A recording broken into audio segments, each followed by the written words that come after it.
Selamat datang di komunitas Asal Kretek Rempah Karangdaleman, Mertoyudan, Magelang. Komunitas kita ini berjalan selama 9 tahun ini. 9 tahun, banyak perkembangan yang terjadi, dan yang sangat jelas adalah bahwa dari waktu ke waktu riset kita tentang kretek rempah ini sudah makin membuahkan hasil.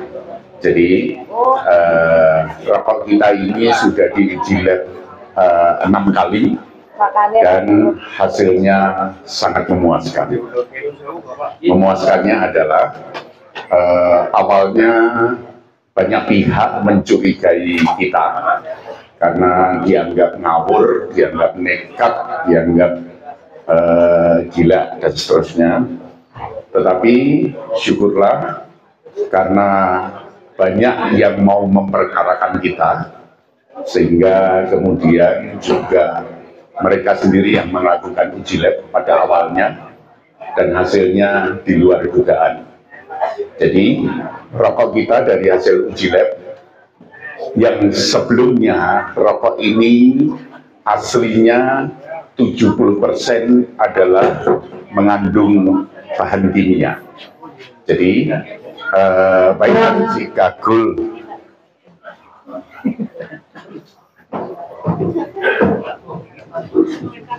kita buat manggil ini di sini Pak Dodi bisa sih Pak Dodi di belakang.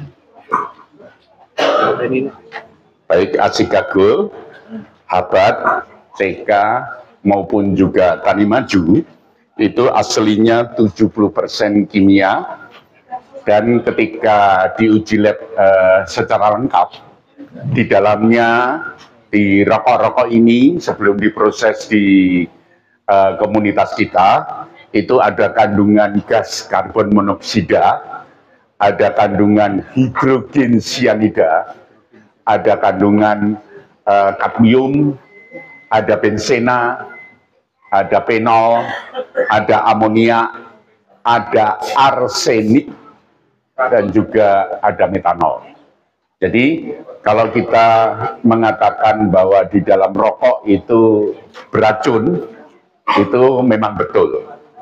Jadi itu terjadi dalam proses perjalanan waktu.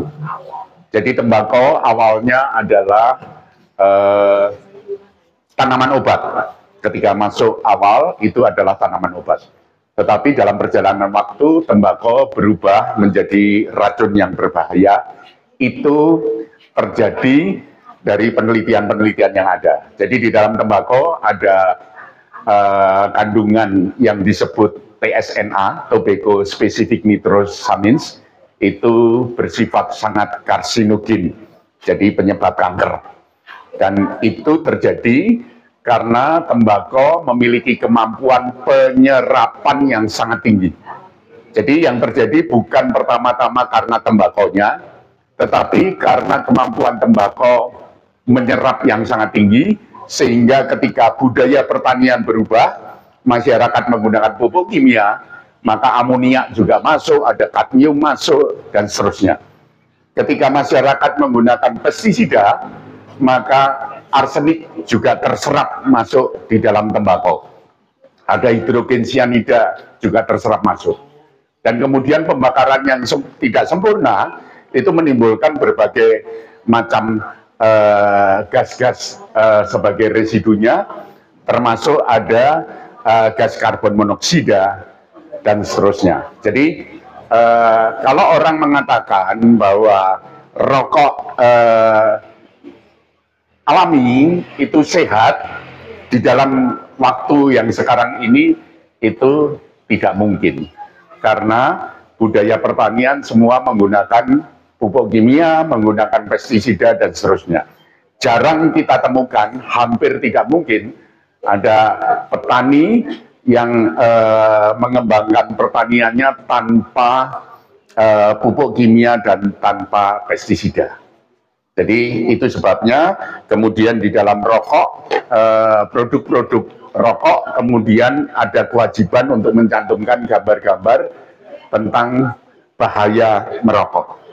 Dan yang kita lakukan di dalam komunitas kita bersama, kami bersama mencoba untuk mengembalikan tembakau pada situasi aslinya dengan mengadakan proses-proses tertentu. Jadi di tempat kita ini kita melakukan 3 tahap proses, mulai dari kita membersihkan, kemudian kita mengkombinasi dengan bahan-bahan rempah yang ada. Banyak orang mengatakan itu nggak masuk akal, karena proses kita tanpa membongkar bungkusnya. Tentu saya tidak punya kewajiban untuk menjelaskan prosesnya seperti apa. Tapi kepada Bapak Ibu saya jelaskan bahwa saya memang menggunakan 3 macam tahap proses. Salah satu proses yang saya lakukan adalah saya menggunakan difusi senyawa volatil dengan memanfaatkan hasil metabolisme sekunder tanaman. Itu salah satu metode yang saya lakukan karena saya sangat mengagumi juga tanaman, termasuk pohon-pohon. Kenapa? Karena kalau kita tahu bersama dari pelajaran dari SD, pohon mangga yang ada di pekarangan ini, siang hari dia bisa menghasilkan oksigen, menyerap karbon dioksida, malam hari sebaliknya, dia menghasilkan karbon dioksida. Jadi kemampuan untuk men-switch di satu sisi karbon dioksida, di sisi lain oksigen, itu sangat luar biasa. Dan saya juga belajar dari tanaman itu, maka salah satu pendekatan saya adalah membuat dengan metode difusi senyawa volatil.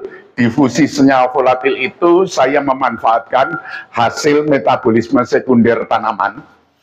Dan ketika difusi senyawa volatil dengan memanfaatkan hasil metabolisme sekunder tanaman, itu dapat menghasilkan senyawa baru. Maka ketika beberapa uji lab dilakukan di rokok kita, itu mengagetkan. Mengagetkannya kenapa?